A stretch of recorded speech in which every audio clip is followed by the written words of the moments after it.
बताया जाता है कि ये पहले यूपी पुलिस में कर्मचारी थे। इनके ऊपर 5 जघन्य अपराध पंजीकृत थे, जिसमें बलात्कार भी था और जेल भी गए थे। ये भी बताया जाता है कि ये जब बर्खास्त हुए, जेल गए, तो इन्होंने अपना नाम आदि बदल करके ये प्रवचन आदि का काम शुरू कर दिया। उसमें इन्हें बहुत सफलता भी मिली कि इनके ऊपर 5 जघन्य अपराध हैं, जिसमें एक बलात्कार भी बताया जाता है।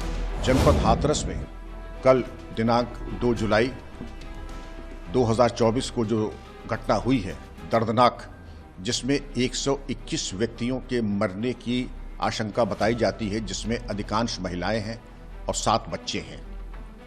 ये दर्दनाक घटना तब घटित हुई जब बाबा जी का एक प्रवचन आयोजित था, जिसकी अनुमति बताई जाती है दी गई और प्राप्त की गई, परंतु जो वांछित पुलिस व्यवस्था होनी चाहिए वो नहीं हुई थी। वांछित पुलिस व्यवस्था के अभाव में भगदड़ मची, चूंकि आवागमन के बारे में कोई उचित व्यवस्था नहीं की गई थी।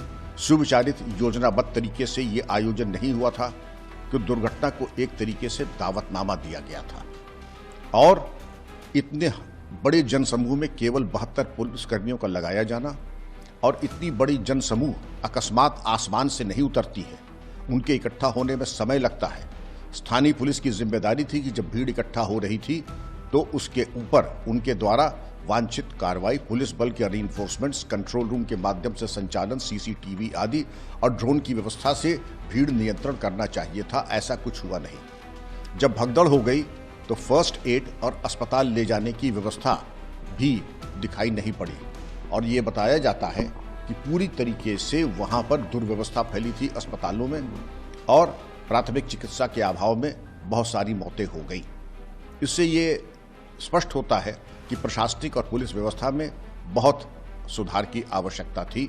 मैं उम्मीद करता हूं कि जो जांच अपर पुलिस महानिदेशक और कमिश्नर आगरा कर रहे हैं, उसमें इसको उजागर करेंगे और सुनिश्चित होगा कि भविष्य में इस प्रकार की दर्दनाक दुर्घटनाएं न होने पाए।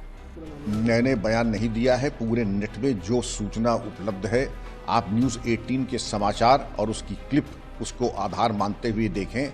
ये बताया जाता है कि ये पहले यूपी पुलिस में कर्मचारी थे। इनके ऊपर 5 जघन्य अपराध पंजीकृत थे, जिसमें बलात्कार भी था और जेल भी गए थे।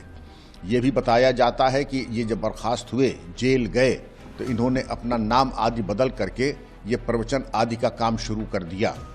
उसमें इन्हें बहुत सफलता भी मिली, लेकिन जो न्यूज़ 18 और नेट पे तमाम सूचनाएं हैं, उससे ये स्पष्ट होता है कि इनके ऊपर 5 जघन्य अपराध हैं, जिसमें एक बलात्कार भी बताया जाता है। इसमें तो देखिए, प्रथम सूचना पंजीकृत हो गई है।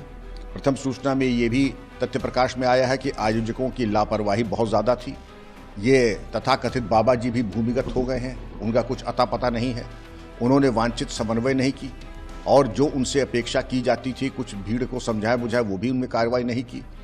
और अगर वास्तव में चमत्कारिक बाबा थे तो कम से कम भूमिगत तो नहीं होना चाहिए थे, आकर के भक्तजनों का सुध ले करके उनके इलाज और सेवा में कुछ हाथ बटाना चाहिए था। ऐसा कुछ दिखाई नहीं पड़ा। जो प्रशासनिक समिति बनी है, हाई पावर्ड, 24 घंटे में अपनी आख्या प्रस्तुत करेगी।